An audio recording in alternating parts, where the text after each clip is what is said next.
अशोक चव्हाण यांनी ही नैतिकता घालवलेली आहे आणि त्यामुळे त्यांचा पराभव या ठिकाणचा अटळ आहे.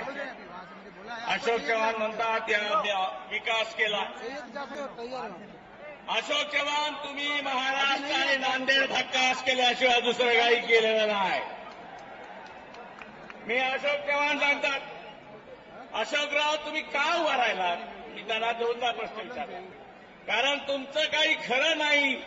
तुम्ही निवडून तर येत नाही, पण सीबीआयच्या केसमध्ये जेलमध्ये गेल्याशिवाय राहत नाही. ब्लॅकआउट कर रहा है, ब्लॅकआउट. म्हणून एक मला हे आलं, SMS आला साहेब, त्याच्यामध्ये गदाच्या असा आणि लोकांना प्रश्न, तुम्ही जेलमध्ये जाणारा खासदार निवडून देणार आहे आणि नांदेडची लोकप्रियता घालणार आहे का? अशोक चव्हाण फार गप्पा मारा. मला एक सांगा की देशाचा पंतप्रधान कोण होणार? देशाचा पंतप्रधान नरेंद्र मोदी होणार आणि टीबी पाटील इथं निवडून गेले तर कोण होणार? त्या सत्तेमध्ये एक मंत्री होणार अशोक चव्हाण नाही. आणि ती सत्ता, दिल्लीची सत्ता, महाराष्ट्राची सत्ता या नांदेडच्या विकासासाठी कोण वापरणार? अशोक चव्हाण उगीच लोकांना फायदा नका. आमचे राम चौधरी आहेत, त्यांनी आम्हाला सांगितलं की मला शंकररावच्या फोटोवर हात घेऊन अशोक चव्हाणांनी खूप शब्दा घेतल्या होत्या आणि शब्दा घेऊन मला बरेच आश्वासन दिले. मी राम चौधरीला म्हणलं, अशोक चव्हाण आपल्या घरामध्ये आदरणीय शंकरराव चव्हाणचा फोटो फक्त शपथ घेण्याकरताच ठेवतात, बाकीच्या कोणत्याही कारणासाठी ठेवत नाही. म्हणून आपल्याला निर्धार करायचा आहे, अशोक चव्हाण तो फक्त पैशाची मस्ती आहे आणि टीव्ही पाटल्याजवळ जनतेची साथ आहे. जनतेच्या साथीच्या जोरावर, तरुणांच्या कणखर साथीच्या जोरावर ही पैशाची मस्ती जिरवायची आहे. अशोक चव्हाणला 2 लाख मतांनी पराभूत करायचा या ठिकाणी आणि हा निर्धार तुम्हाला करायचा. आजच सर्वे आलाय मोदी साहेबांच्या सर्वे रिपोर्टमध्ये. आजच टीबी पाटील निवडून आले असं जाहीर करायला काही हरकत नाही. या पद्धतीचा सर्वे रिपोर्ट गावगाव पेटलाय, घर घर पेटलाय, तरुण पेटलाय, महिला पेटली, चहावाला पेटलेला आहे, समाज पेटलेला आहे, समाज आक्रोश करत आहे, शोषितांची महायुती झालेली आहे. आणि या महाराष्ट्रामध्ये या महायुतीचे महानायक गोपीनाथराव मुंडे यांनी शोषिताची महायुती केली आहे. रामदास आठवलेला खासदार केलेला आहे. स्वाभिमानी संघटना बरोबर आहेत, जानकरांची पार्टी बरोबर आहेत आणि आता मराठा आरक्षण सुद्धा गोपीनाथराव मुंडेंच्या बरोबर आहे. आणि आम्ही गाई देतो, मुंडे साहेब गाई देणार आहे. हे शरद पवार आपले काही करणार नाही. मी तुम्हाला एक मराठ्यांना प्रश्न विचारतो, बाबा आपण वडिलाला काय म्हणतो? बाबा. मोठ्या भावाला काय म्हणतो? दादा. आणि धाकल्याला काय म्हणतो? आबा. बाबा, दादा, आबाचं सरकार हे आपल्या मराठ्यांच्या जातीचे बाबा, आबा, दादा आहे. आपलं वाटोळ करणारे हेच बाबा, आबा, दादा आहे. हे आरक्षण देऊ शकत नाही. आरक्षण मिळेल तर गोपीनाथराव मुंडे सारखं नेतृत्व मराठ्याला आरक्षण देऊ शकतं. नरेंद्र मोदी मराठ्यांना आरक्षण. म्हणून या सर्व शक्ती या समाजाचं हे विकास झालेला आहे. आज अथांग समाज सांगत आहे, भविष्य सांगायची गरज नाही. फक्त तुम्ही आपलं गाव किल्ला म्हणून लढवा, छातीचा कोट म्हणून लढवा. मताचा पैशाला येऊ देऊ नका. पैशाला लाताडा आणि टीबी पाटलाच्या मागे सामर्थ्य म्हणून करा. त्याला प्रचंड मताने विजयी करा. एवढीच विनंती करून मी माझं भाषण संबोधतो. जय हिंद, जय महाराष्ट्र.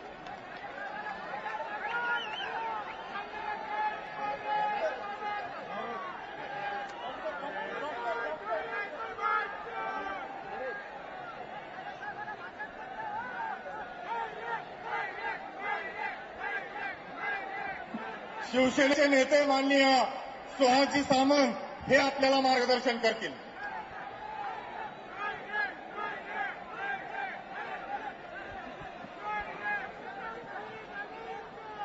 तुमचे आमचे या देशाचे भावी पंतप्रधान नरेंद्र मोदी या व्यासपीठावर हजर असलेले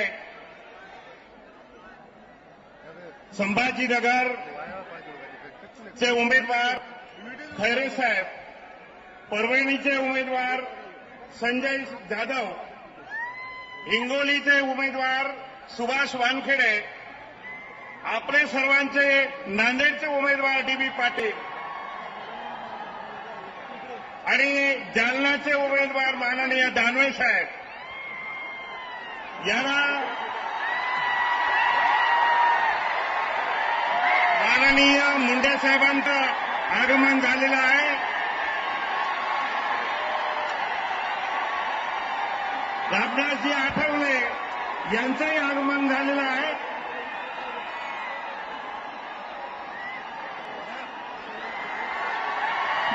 लोकनेते आदरणीय गोपीनाथरावजी मुंडे साहेब यांचं आगमन झालेलं आहे. मी आदरणीय गोपीनाथरावजी मुंडे साहेब आणि अन्य मान्यवरांना विनंती करतो की त्यांनी छत्रपती शिवाजी महाराजांच्या पुतळ्याला पुष्पहार अर्पण करावा.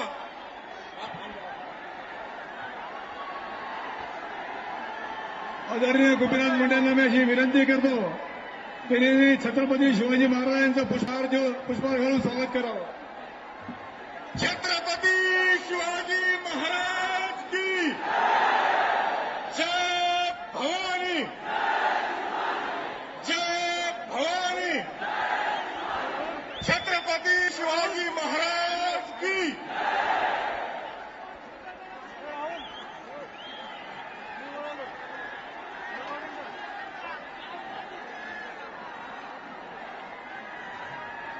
माननीय गोपीनाथ मुंडे तुम आगे बढ़ो. माननीय गोपीनाथ मुंडे तुम आगे बढ़ो. यानंतर मी लोकसभेतील उमेदवार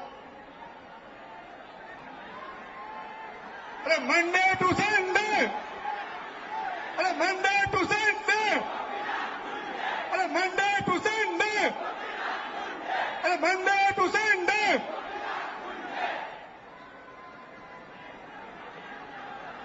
यानंतर नांदेड लोकसभेतील उमेदवार आदरणीय डी.बी. पाटलांना अशी मी विनंती करतो की त्यांनी आपल्याला संबोधित करावं. आदरणीय डी.बी. पाटील.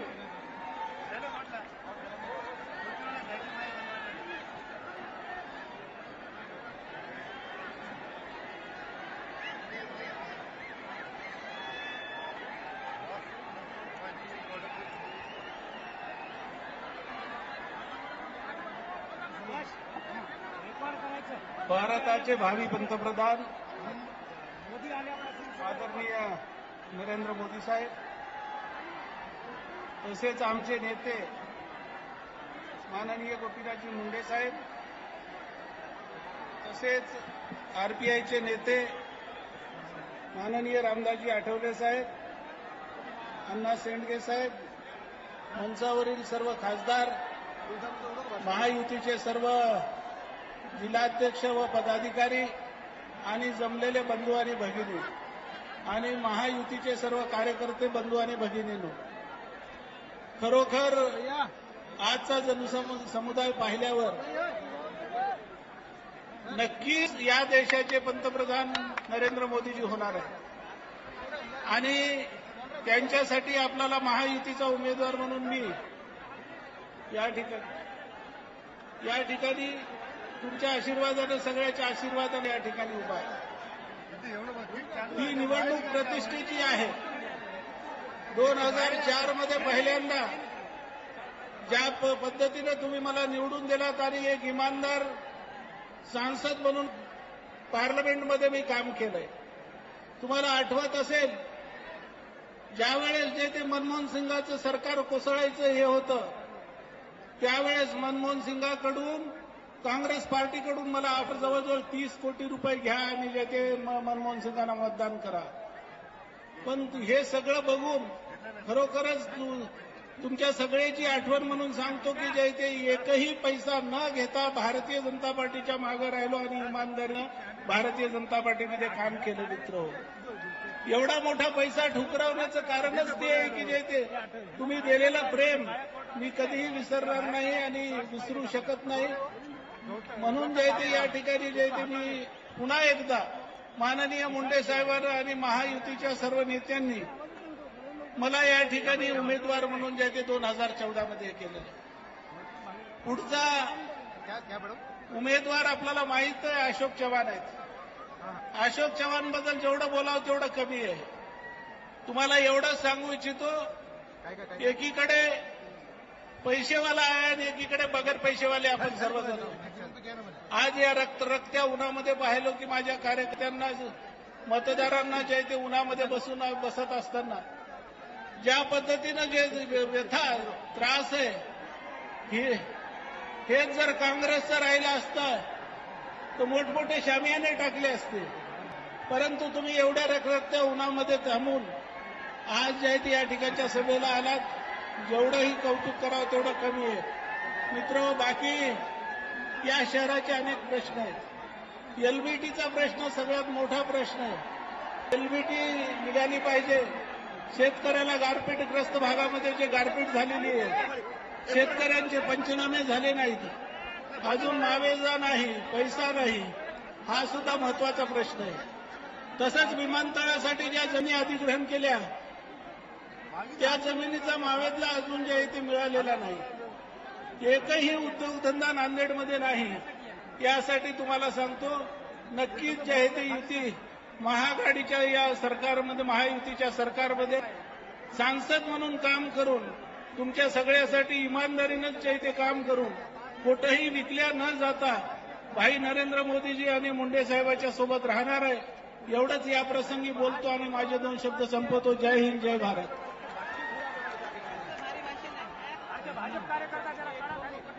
यानंतर शिवसेनेचे उपनेते व संभाजीनगरचे खासदार आदरणीय चंद्रकांतजी खैरेंना अशी विनंती करतो की आपण जनतेला संबोधित करावं. महाराष्ट्राची कुलस्वामिनी आई तुळजाभवानी, हिंदवी स्वराज्य संस्थापक राजे शिवछत्रपती शिवाजी महाराज, तुम्हा आम्हा सर्वांचे हिंदू हृदय पराडून माझ्या आदर शिवसेना प्रमुख मान्य बाळासाहेब ठाकरे यांना मानवंदना व भावपूर्ण आदरांजली वाहून सन्माननीय भावी पंतप्रधान नरेंद्र मोदी साहेबांच्या नेतृत्वाखाली संपूर्ण हिंदुस्थानामध्ये ही परिवर्तनाची लाट जबरदस्त उन्हाताना सुद्धा निर्माण झालेली आहे. आणि म्हणूनच महाराष्ट्रामध्ये शिवसेना पक्ष म्हणून मान्य उद्धवजी ठाकरे, भारतीय जनता पार्टीचे नेते खासदार गोपीनाथजी मुंडे साहेब, रिपाईचे नेते खासदार रामदासजी आठवले साहेब, खासदार राजू शेट्टीजी स्वाभिमानी शेतकरी संघटनेचे आणि बारामतीमध्ये ज्यांनी पवारांना सळोकी पळो करणारे जानकर साहेब यांचा महाराष्ट्र समाज पक्ष, या 5 पांडवांच्या युतीमध्ये आपल्या या नांदेड शहरामध्ये डी.बी. पाटील साहेब आपले अधिकृत उमेदवार, शिवसेना भाजप महायुतीचे उमेदवार, परभणीचे आमचे संजय जाधव साहेब, हिंगोलीचे आमचे सुभाष वारखेडेजी, जालन्याचे रावसाहेबजी दानवे आणि मी आपला सहकारी संभाजीनगरहून चंद्रकांत खैरे, आपल्या सर्वांना या ठिकाणी नम्र विनंती करायला आलोय. मला सुद्धा मोदी साहेबांचं भाषण ऐकण्यासाठी मी या ठिकाणी आलोय. परंतु आपण उन्हात अनात जरी असला तर त्या ठिकाणी आपण पूर्ण शांतता ठेवावी. इतका मोठा मॉब, कांग्रेसचे बगळे त्या ठिकाणी खिडकीतून पाहत असतील. अरे ग्रुप में भी इतने लोग कैसे आ गए? ही मोदींची लाट आहे, शिवसेना प्रमुखांची सिंपतीची लाट आहे. आणि म्हणून या ठिकाणी आपण सर्वांनी वज्रमूठ आवडायची आहे. जबरदस्तपणे त्या ठिकाणी आपण या देशाचं भवितव्य एकदम जे खड्ड्यात घातलं काँग्रेसवाल्यांनी, जे घोटाळे केले, जे भ्रष्टाचार केले, ते संपूर्णपणे नष्ट करण्यासाठी आपण सर्वांनी मिळून जबरदस्तपणे मोदी साहेबांच्या नेतृत्वाखाली या देशामध्ये परिवर्तन आणूया आणि आपला संपूर्णपणे त्या ठिकाणी शिवायचा भगवा झेंडा त्या ठिकाणी फडकवून महाराष्ट्रात सुद्धा फडकवून छत्रपती शिवाजी महाराजांचा भगवा झेंडा जे शिवसेना प्रमुखांनी आपल्या सर्वांना सांगितलं की या देशावर मोदींच्या नेतृत्वाखाली भगवा झेंडा फडकवा आणि आपल्या सगळ्यांचा भगवा राज्य आणा एवढंच आपण त्या ठिकाणी सांगितलं होतं. आणि म्हणूनच मी आपल्या सर्वांना अगदी हात जोडून नम्र विनंती करतो. या मराठवाड्यामध्ये 8 जागा आहे, 8 जागा आणि आम्ही सगळेचे सगळे या ठिकाणी उपस्थित आहोत, 8 जण. आणि म्हणून मी या ठिकाणी सांगितलं की मोदी साहेबांच्या नेतृत्वाखाली मुंडे साहेबांच्या नेतृत्वाखाली हा संपूर्ण मराठवाडा सुद्धा आपला महायुतीचा असायला पाहिजे. आणि मगच आपली ही रजाकारी काँग्रेसची रजाकारीची लादलेली आहे नांदेड आणि मराठवाड्यावर ती संपूर्णपणे बदलण्यासाठी आपण सर्वांनी मिळून त्या ठिकाणी जबरदस्तपणे महायुतीच्या पाठीमागे असावं. जिथे इथे कमळ आहे तिथे कमळावर बटन दाबायचं, जिथे जिथे धनुष्यबाण आहे त्या धनुष्यबाणावर त्या ठिकाणी बटन दाबायचं आणि सगळ्यांनी मिळून मोदी साहेबांच्या नेतृत्वाखाली या देशामध्ये परिवर्तन आणायचं एवढीच मी आग्रहाची आपल्या सर्वांना विनंती करतो आणि माझे 2 शब्द संपवतो. आपल्या सर्वांना शुभेच्छा. जय हिंद, जय महाराष्ट्र. याचं भाजपाचे नेते व धनगर समाज उंचवणी मंडळाचे नेते आदरणीय प्रकाशजी शेंडगे हे आपल्याला संबोधित करतील.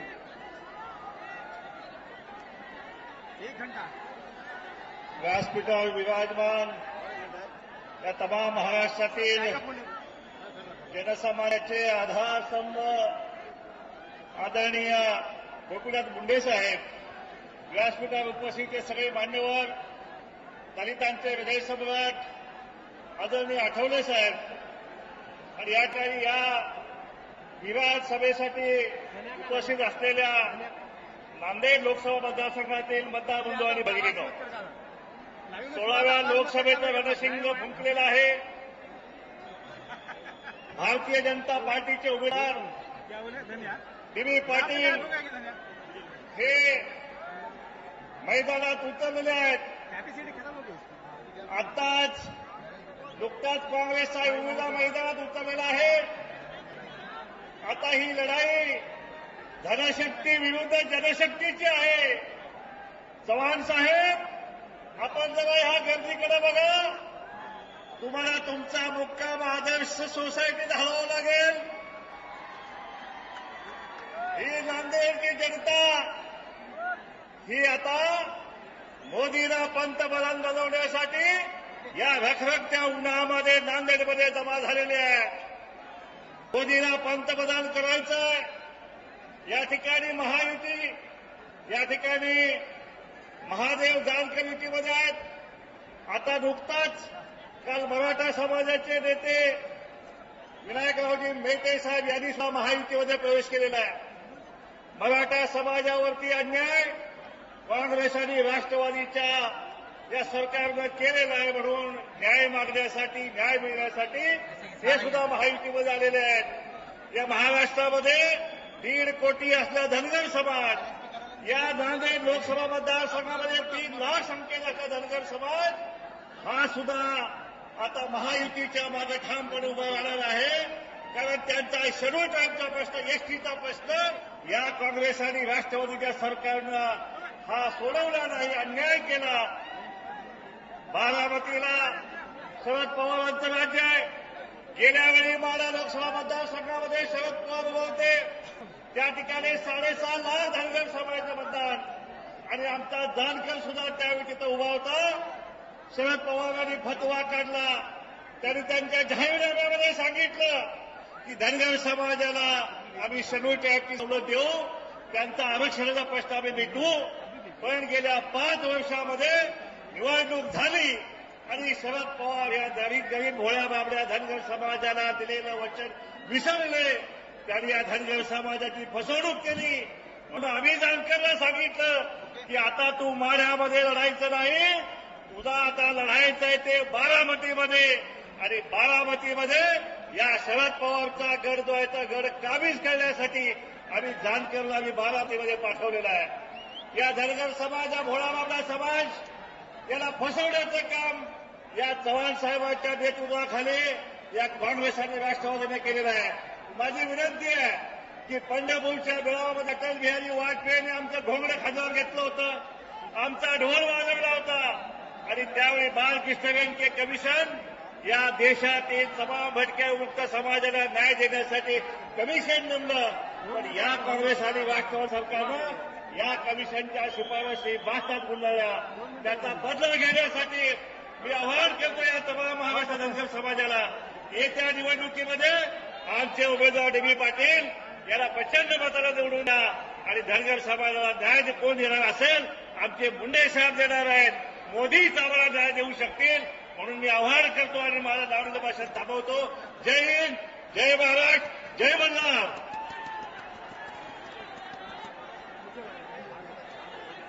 यानंतर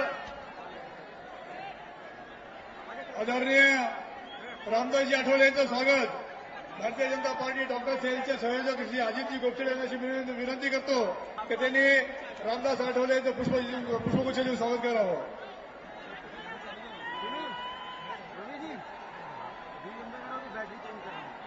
महायुतीचं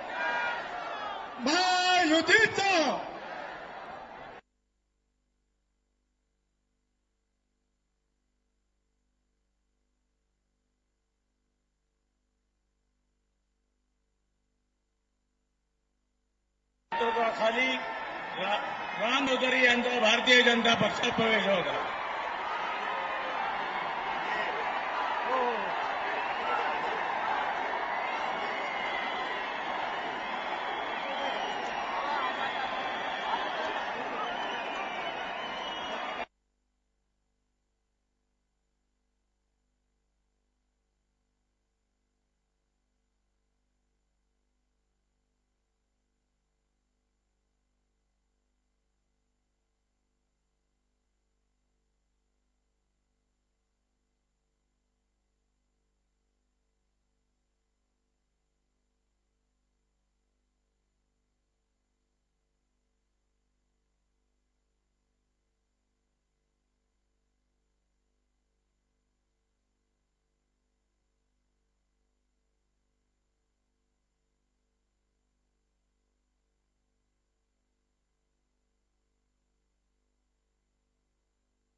विनंती आहे या ठिकाणी नरेंद्र मोदी साहेब आणि गोपीनाथ मुंडे यांचं भाषण होणार आहे.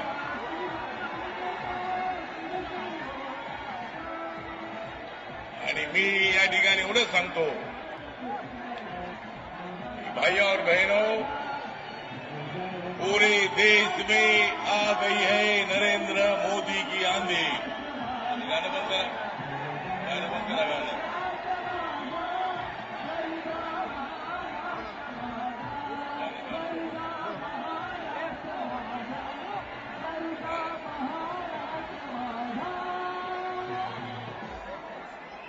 भाई और बहनों, पूरे देश भर में आ गई है नरेंद्र मोदी की आंधी. पूरे देश भर में आई है नरेंद्र मोदी की आंधी और अब हार जाएगी राहुल गांधी.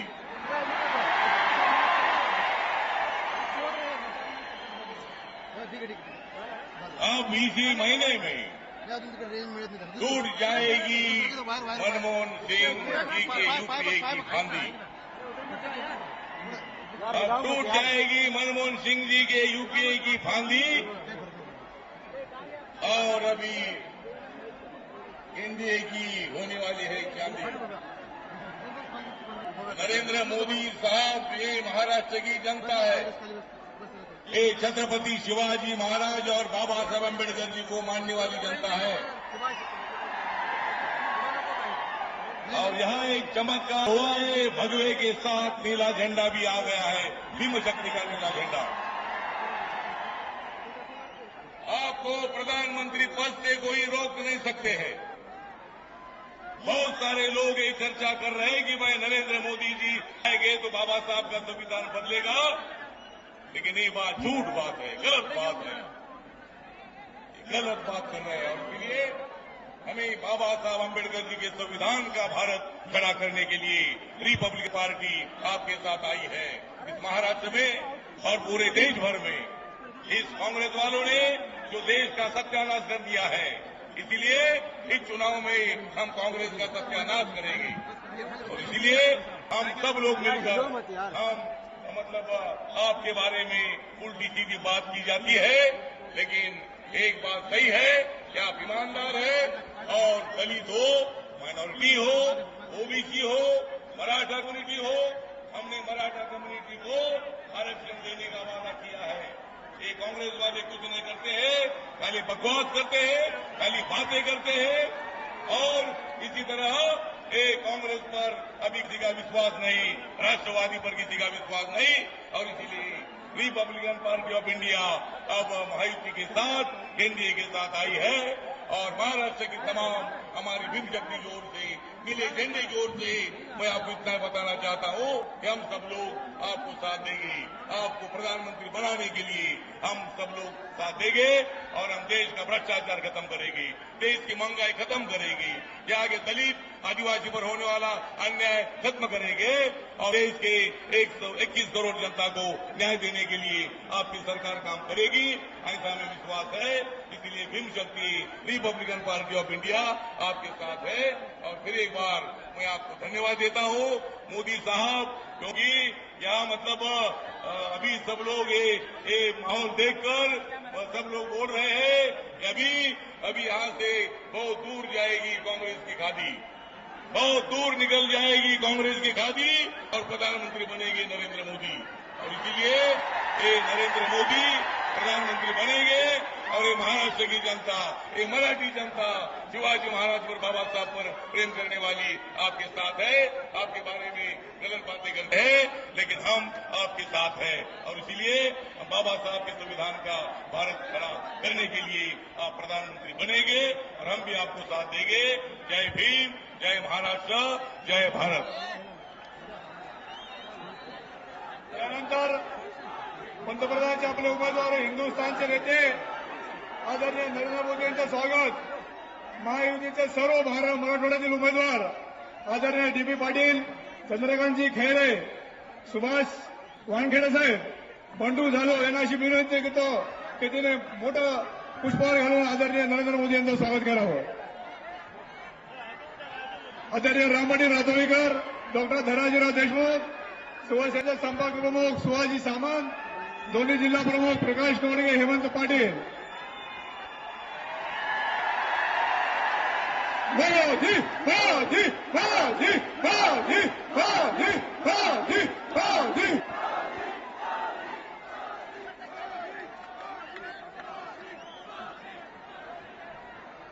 त्यानंतर गुरुद्वारा सचखंड साहेब इथं भारतीय जनता युवा मोर्चाचे आमचे जिल्हाध्यक्ष श्री दिलसिंगजी सोडी, त्याचबरोबर नगरसेविका गुरुप्रतिकीरसिंग सोडी, नगरसेवक अभिषेक सौदे, शीतल खाडील, प्रताप खालसा, प्रवीण साले, चेतन देशमुख हे गुरुद्वारामध्ये आज सकाळी माननीय नरेंद्र मोदी या देशाचं पंतप्रधान व्हावं अशी अरदास केली आणि गुरु गोविंद सिंगांचा आशीर्वाद घेऊन ते आज गुरुद्वाराची तलवार, गुरुद्वाराची प्रतिमा, शिरपाळ आदरणीय नरेंद्र मोदींना देत आहे. सळा पाटील भिलवंडे, डॉक्टर अजित गोपेडे सर्व कार्यकर्त्यांना विनंती की त्यांनी यावं.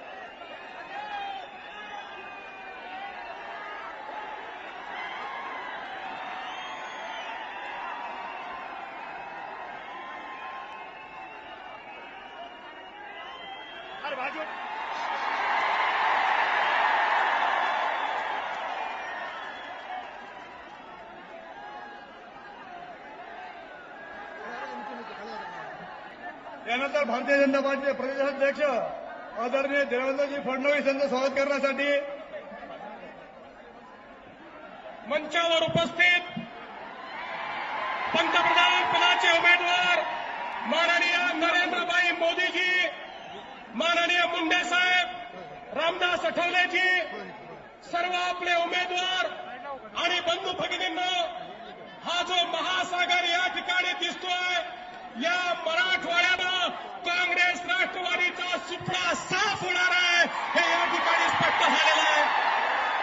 बंधू भगिनींनो, मोदीजींना या ठिकाणी आपल्याला ऐकायचं, मी केवळ एवढंच सांगण्याकरता आलोय, या राज्यामध्ये शेतकऱ्यांना संरक्षण नाही, पण अशोकराव चव्हाणांना संरक्षण आहे. अशोकराव चव्हाण ज्यांनी आदर्शचा घोटाळा केला, आदर्शच्या घोटाळ्यामध्ये ज्या अशोकराव चव्हाणांवर पाटील कमिशननी ठपका ठेवला, या राज्याच्या मुख्यमंत्र्यांनी एटीआर मध्ये सांगितलं अशोक चव्हाण दोषी आहेत, पण बंधू भगिनींनो तरी देखील सीबीआय त्यांना वाचवते. आणि मी तुम्हाला जबाबदारीनं सांगतो, परवा सीबीआयने बेनामीमध्ये 22 लोकांची चार्जशीट दाखल केली. मुळात ही चार्जशीट 24 लोकांची होती, पण केंद्रातनं टेलिफोन आला आणि अशोकरावांच्या नातेवाईकांची नावं त्यातनं काढण्यात आली. शेतकऱ्याला संरक्षण नाही आहे, पण भ्रष्टाचाराला संरक्षण आहे. आणि म्हणून बंधू भगिनींनो, या ठिकाणी मी आपल्याला एवढीच विनंती करतो, आपले डी.बी. पाटील आणि आपल्या सगळ्या मराठवाड्यातल्या उमेदवारांना निवडून द्यावं एवढीच विनंती करतो आणि माझं बोलणं संपवतो. जय हिंद, जय भारत, जय भले सोनिहाल. यानंतर भारतीय जनता पार्टी लोकनेते आदरणीय गोपीनाथरावजी मुंडे साहेब.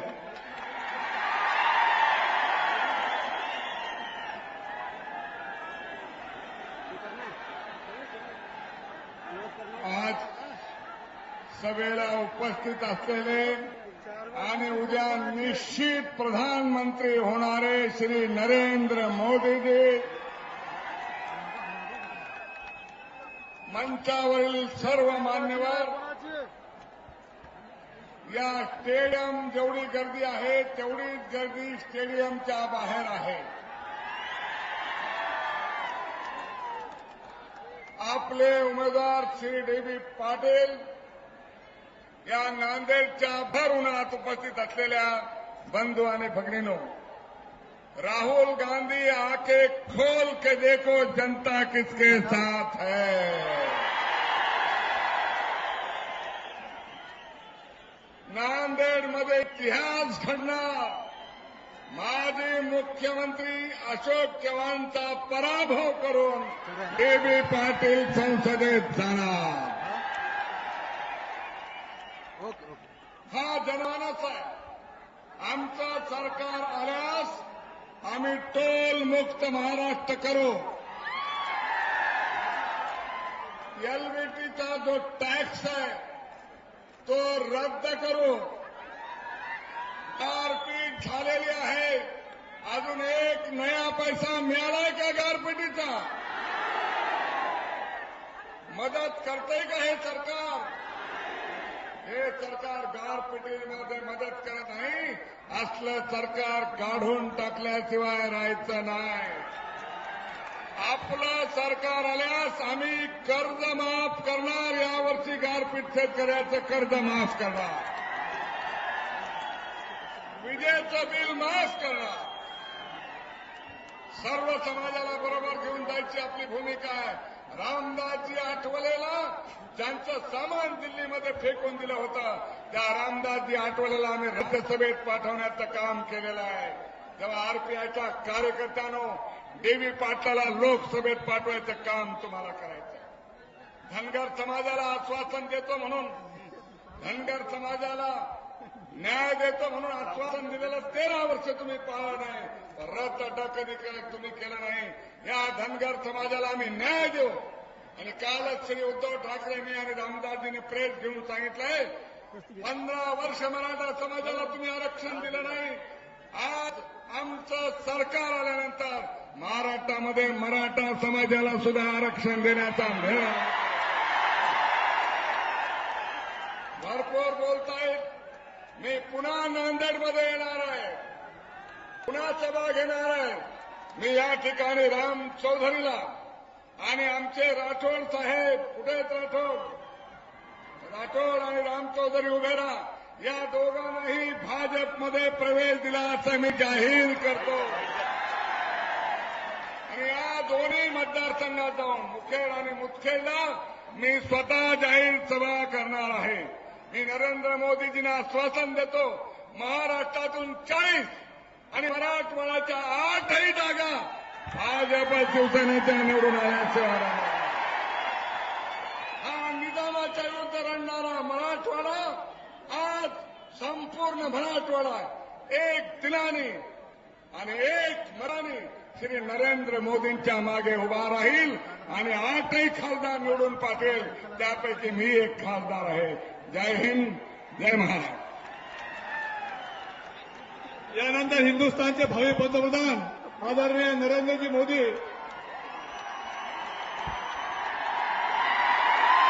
या नांदेड नगरीतील सर्व जनतेला अभिवादन करण्यासाठी व आपले विचार मांडण्यासाठी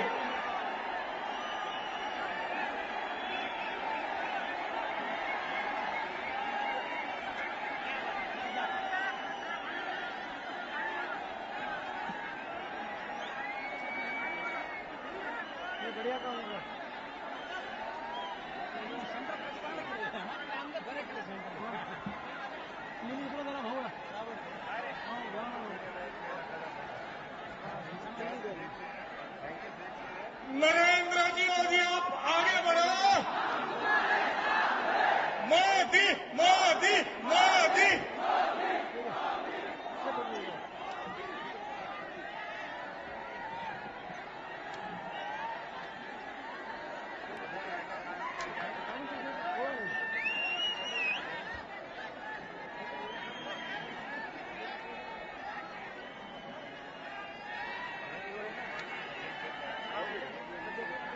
मंचावर बसलेले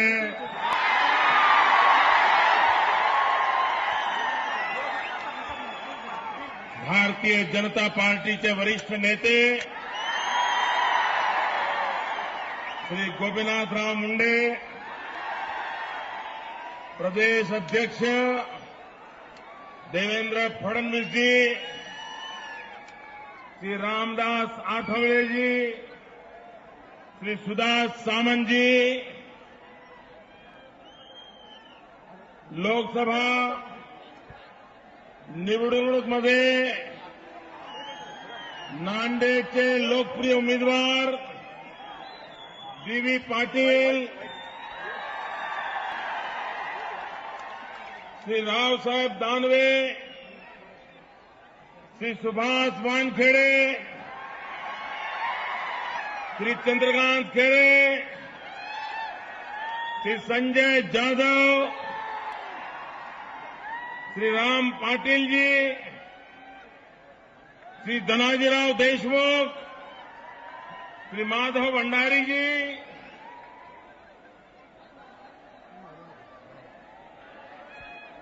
और इस विशाल संख्या में पधारे हुए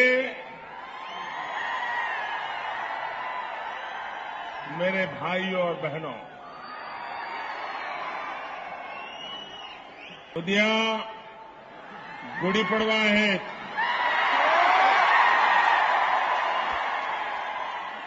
गुड़ी पड़वाच्या हार्दिक शुभेच्छा।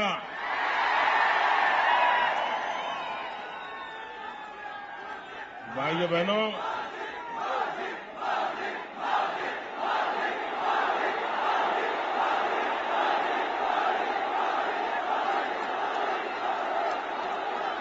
ये नांदेड़ की भूमि, ये मराठावाड़,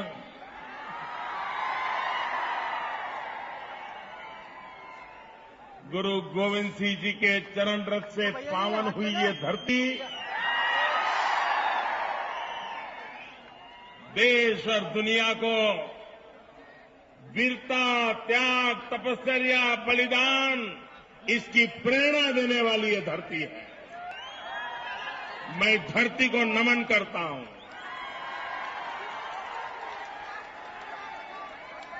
मुझे इस बात का गर्व है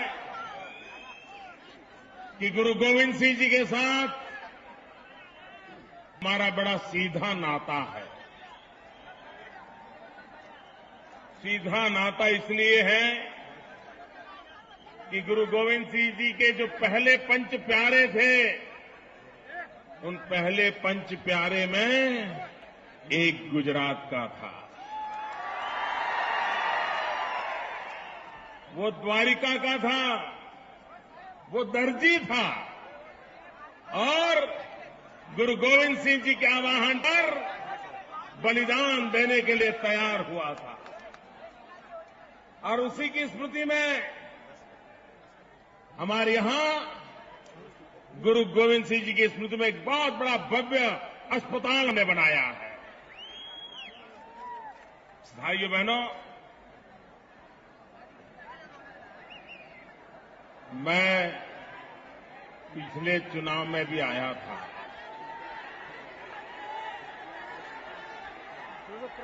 कोई चुनाव सभा ऐसी मैंने देखी नहीं भाई।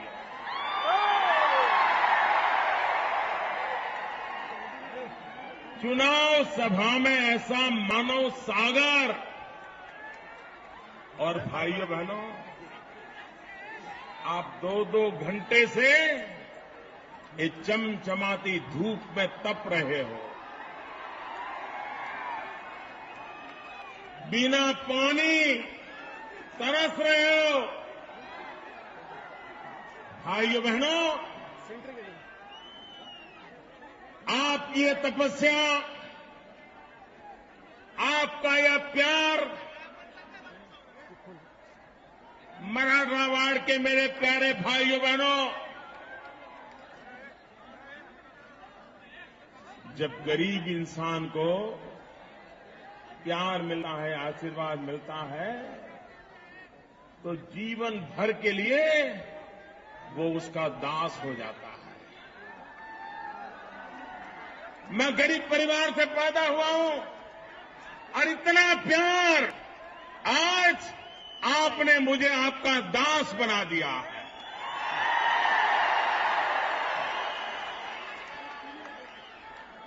भाइयों बहनों, आप ये जो तपस्या कर रहे हैं, मैं आपको विश्वास दिलाता हूं, मैं आपकी तपस्या बेकार नहीं जाने दूंगा।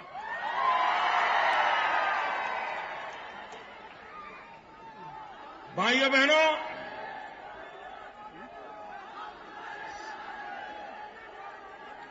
सारे पॉलिटिकल पंडित चाहे नजारा देख लो, हवा का रुख क्या है,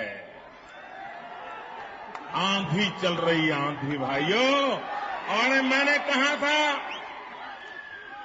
जैसे जैसे मतदान का दिवस नजदीक आएगा ये आंधी सुनामी में बदल जाएगी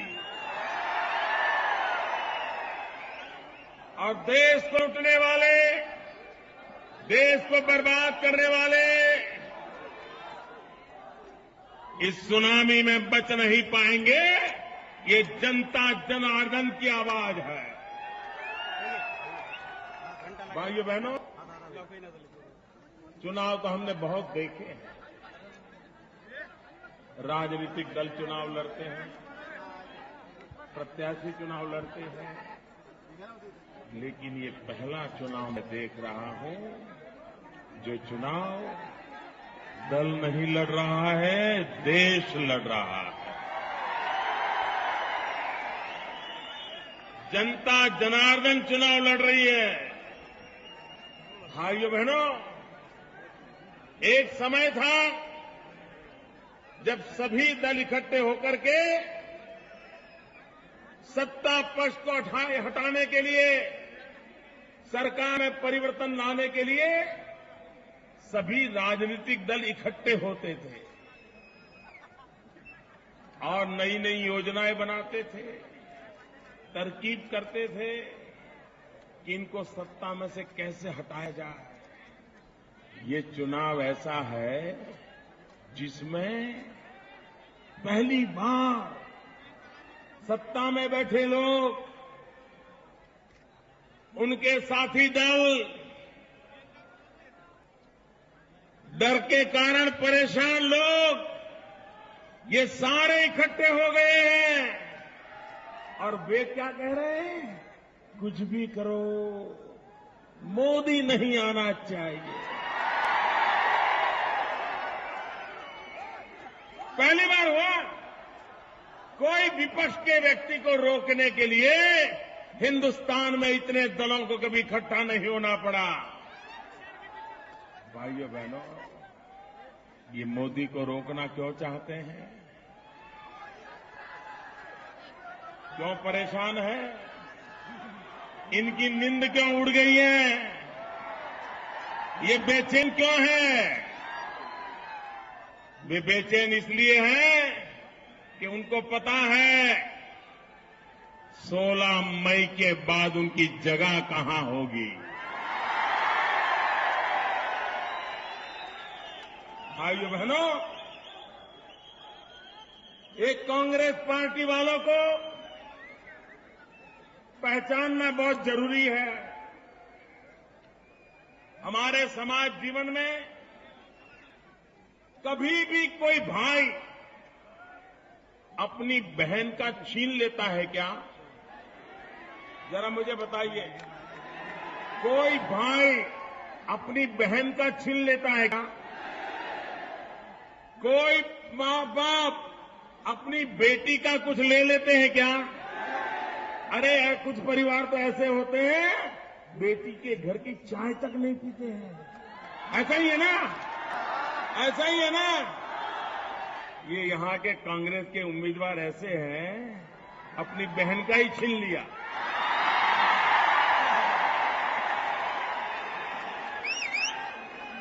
क्या सत्ता भूख है भाई? क्या सत्ता भूख है? अरे बहन को तो देना चाहिए, बहन से लूटना नहीं चाहिए।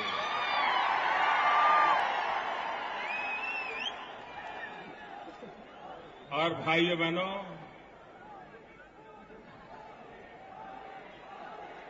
शहजादे देश को जवाब दो। देश की आंख में धूल झोंकना बंद करो। आपने दिल्ली में पत्रकार परिषद करके कहा था कि आप भ्रष्टाचार से समझौता नहीं करोगे। कहा था कि नहीं कहा था? कहा था कि नहीं कहा था? अशोक चव्हाण के खिलाफ कार्रवाई होगी, ये कहा था कि नहीं कहा था? क्या टिकट देना ये कार्रवाई है क्या? और बेशर्मी तो देखो, बेशर्मी की हद तो देखो। कांग्रेस पार्टी के नेता कहते हैं कानूनन उनको चुनाव लड़ने से कोई रोक नहीं सकता है। क्या कांग्रेस पार्टी का ये कानून है कि ऐसे लोगों को आप टिकट दें? सारे आदर्श उम्मीदवार हैं कांग्रेस के, सारे आदर्श। भाइयों बहनों, घोटाले होते हैं, लोगों की राजी नाराजी होती है, लेकिन क्या कभी भारत मां की रक्षा करने वाले करगिल के युद्ध में मां भारती की रक्षा करते करते जो शहीद हुए, क्या उनकी विधवाओं को भी लूट लेंगे?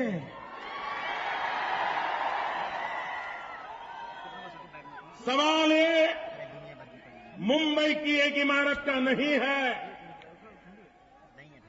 मुद्दा सामान्य आपके अपने सासू को, अपने परिवारजनों को फ्लैट दे दिए, इतना सीमित नहीं है।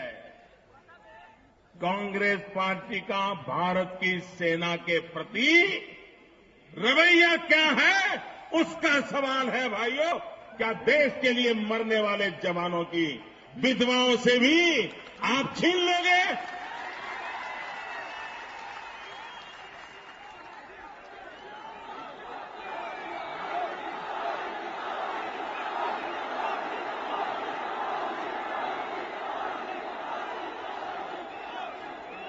भाइयों बहनों, मैं नांदेड़ की धरती पर, गुरु गोविंद सिंह जी की पवित्र भूमि पर आज शपथ लेकर जाता हूं। आज मैं शपथ लेकर के जाता हूं कि कारगिल के शहीदों के परिवारजनों को जिन्होंने लूटा है, उनको नई सरकार छोड़ेगी नहीं।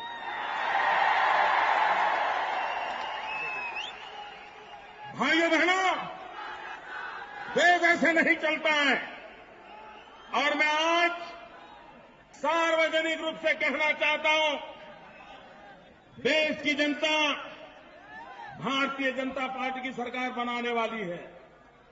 हम राजनीति में शुद्धिकरण के पक्षकार हैं और इसलिए मैं देशवासियों को आज वादा करता हूं, गुरु गोविंद सिंह जी की इस पवित्र भूमि से वादा करता हूं कि सरकार बनने के बाद हिंदुस्तान में किसी भी दल के क्यों न हो, जितने विधायक होंगे, जितने सांसद होंगे और जिन पर अगर कोई भी गंभीर आरोप होंगे, उन पर अगर कोई केस चलते होंगे, तो हम साल भर के अंदर अंदर स्पेशल कोर्ट बिठा करके राजनीतिक अपराधियों को सबसे पहले न्याय करेंगे, सजा दिलवा देंगे। भले उपचुनाव हो जाए, एक साथ शुद्धिकरण हो जाएगा भाइयों। देश की विधानसभाओं का शुद्धिकरण हो जाएगा, देश की लोकसभा का शुद्धिकरण हो जाएगा और एक साल के भीतर भीतर एमएलए एमपी के जितने पेंडिंग केसेस हैं, दूध का दूध पानी का पानी हो जाएगा। झूठे केस हुए हैं वो बच जाएंगे। बेईमानी की है, देश को लूटा है, जनता को परेशान किया है, गुंडागिर्दी की है, हथियार चलाए हैं, ये सारे के सारे जिंदगी भर जेल में काटेंगे। और इसमें मैं किसी भी दल का भेदभाव नहीं करूंगा। सत्ता दल हो या विपक्ष, किसी के बीच में भेदभाव नहीं होगा। एक बार देश में एमएलए एमपी एक शुद्धि का वातावरण बनाया जा सकता है। और अगर सामूहिकता के रूप से होगा तो आने वाले दिनों में राजनीतिक दलों को भी टिकट देते समय समझौता करने की नौबत नहीं आएगी। और इसलिए इस समस्या का समाधान करने के लिए, इस समस्या का समाधान के लिए, राजनीति में अपराधीकरण से मुक्ति दिलाने के लिए इस दल को गाली दो, उस दल को गाली दो, इसके बजाय सबके शुद्धिकरण का अभियान चलाना होगा। और आप मुझे आशीर्वाद दीजिए, मैं ये काम करके दिखाऊंगा। भाइयों बहनों,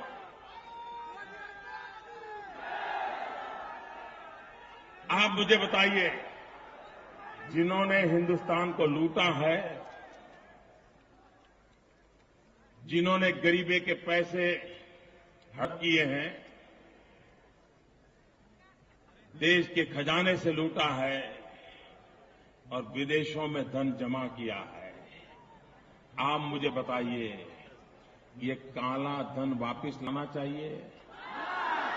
पूरी ताकत से बोलो, काला धन वापस लाना चाहिए? पाई पाई वापस लानी चाहिए? दुनिया के किसी भी देश में क्यों न हो, लाना चाहिए नहीं लाना चाहिए? आप तो हाँ ही कहोगे ना, आपका तो पैसा है ही नहीं। आपका कोई पैसा है क्या विदेश में?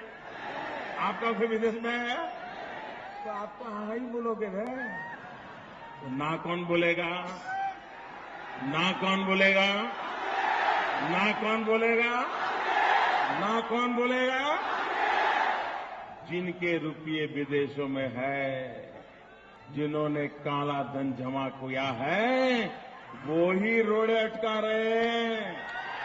सरकार 10 साल से बनी है, हिंदुस्तान की मांग है काला धन वापस लाओ, लेकिन दिल्ली में बैठे हुए सरकार के लोग काला धन वापस लाने के लिए तैयार नहीं है। और अभी एक घोषणा पत्र जारी किया, वो घोषणा पत्र नहीं है, धोखा पत्र है, धोखा पत्र। इस धोखा पत्र में कह रहे हैं कि हम विदेश से काला धन वापस लाने के लिए प्रयास करेंगे। आप नहीं करेंगे क्योंकि आपको मालूम है रुपया किसका है, और इसीलिए आप लाने के लिए तैयार नहीं हो। भाइयों बहनों, आप मुझे मौका दो, और ये जो काला धन वापस आएगा ना, देश के गरीबों के भलाई के लिए लुटा दूंगा मैं उस पैसे, उसके लिए खर्च करूंगा।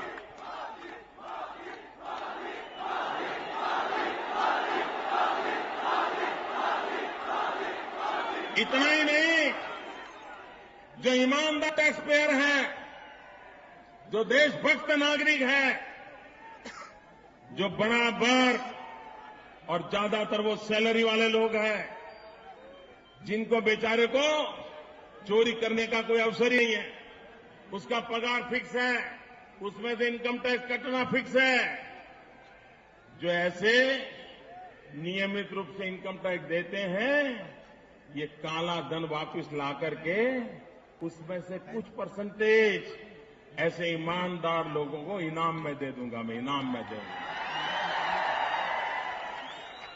बेईमानों को सजा, ईमानदारों को प्रोत्साहन देना, ये हमारा रवैया रहेगा।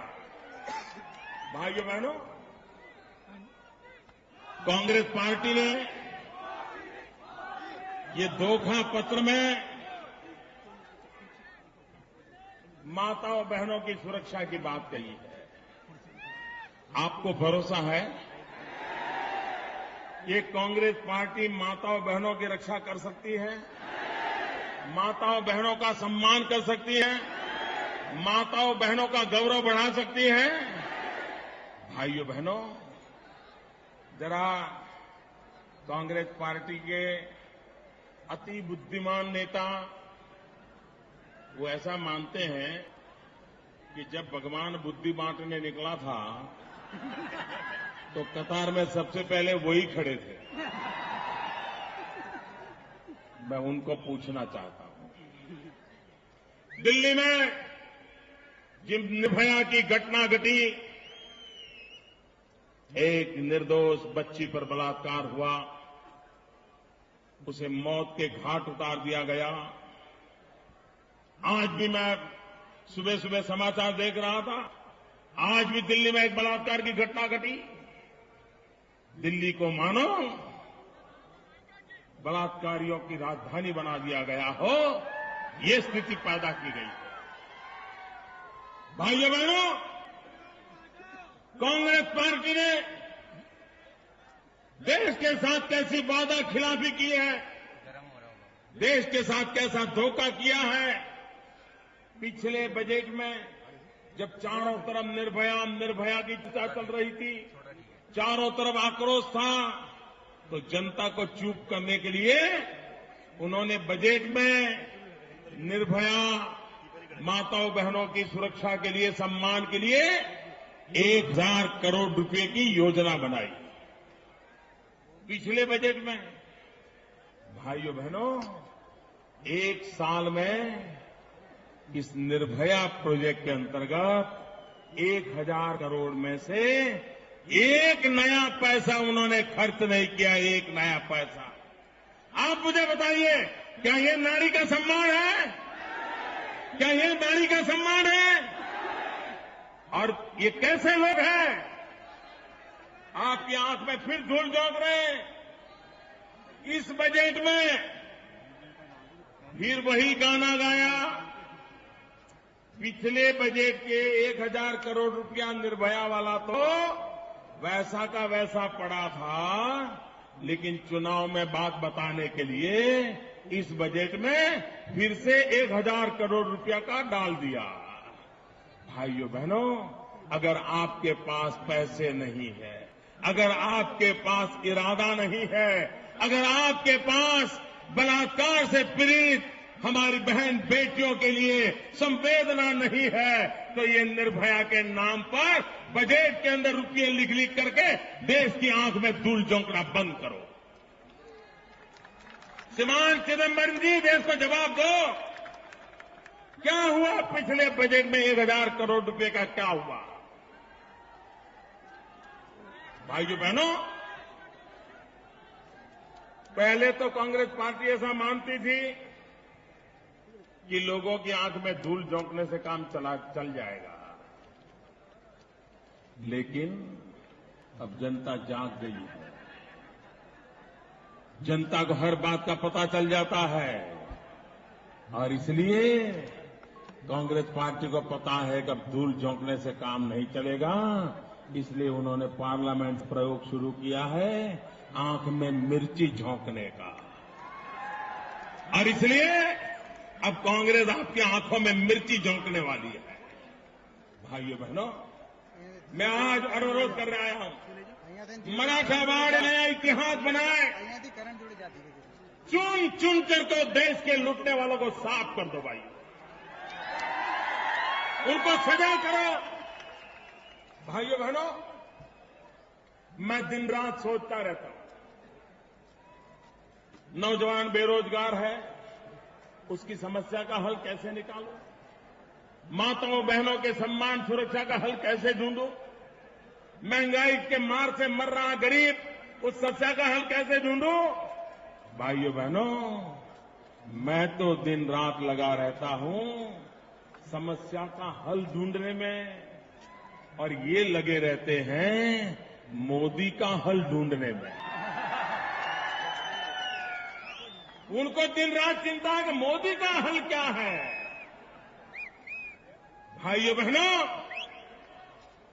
ये देश को लूटने वाले, बर्बाद करने वाले लोग देश की जनता को जवाब देने के लिए तैयार नहीं है। मैं कहता हूं महंगाई रोको, वो कहते हैं मोदी रोको। मैं कहता हूं भ्रष्टाचार रोको, वो कहते हैं मोदी रोको। मैं कहता हूं बेरोजगारी रोको, वो कहते हैं मोदी रोको। भाइयों बहनों, आप मुझे बताइए, महंगाई रुकनी चाहिए कि नहीं? भ्रष्टाचार रुकना चाहिए कि नहीं? रोजगारी मिलनी चाहिए कि नहीं? गरीब के घर में चूल्हा जलना चाहिए कि नहीं, माताओं बहनों को सम्मान मिलना चाहिए कि नहीं, किसान को अपनी पैदावार का पैसा मिलना चाहिए कि नहीं, किसान को पानी मिलना चाहिए कि नहीं, किसान को बिजली मिलनी चाहिए कि नहीं, किसान को समय पर खाद मिलना चाहिए कि नहीं। इनको ये काम करने में इंटरेस्ट ही नहीं है। भाइयों बहनों, मुझे ऐसे काम करने के लिए सरकार बनानी है, मुझे किसान का भला करने के लिए सरकार बनानी है। आपके मुझे आशीर्वाद चाहिए, आपका मुझे समर्थन चाहिए। भारतीय जनता पार्टी, शिवसेना और आरपीआई के उम्मीदवारों को, ये महायुति को पूरे महाराष्ट्र में भारी विजय दिला करके दिल्ली में मजबूत सरकार बनाइए। भारत माता की, भारत माता की।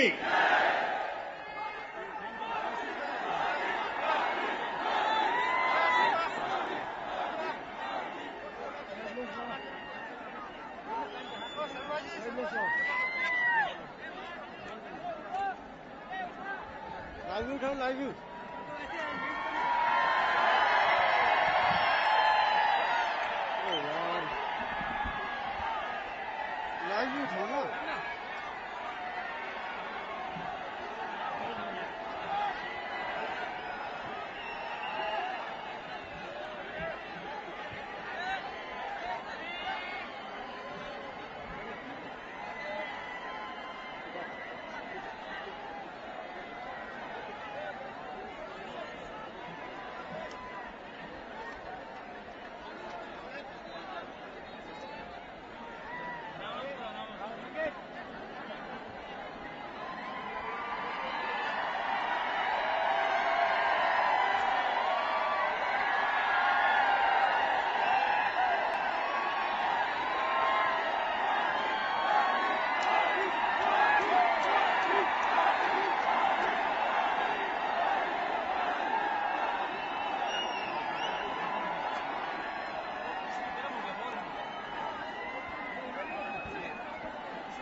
कृपया महिला माता भगिनींना वॉक करून द्या. महिलांना विनंती आहे, थोडंसं 10 मिनिटं आपण थांबावं. गर्दी कमी झाल्यानंतर महिलांनी जायचंय. शिवसैनिकांना, सर्व स्वयंसेवकांना विनंती आहे की महिला माता भगिनींना प्रथम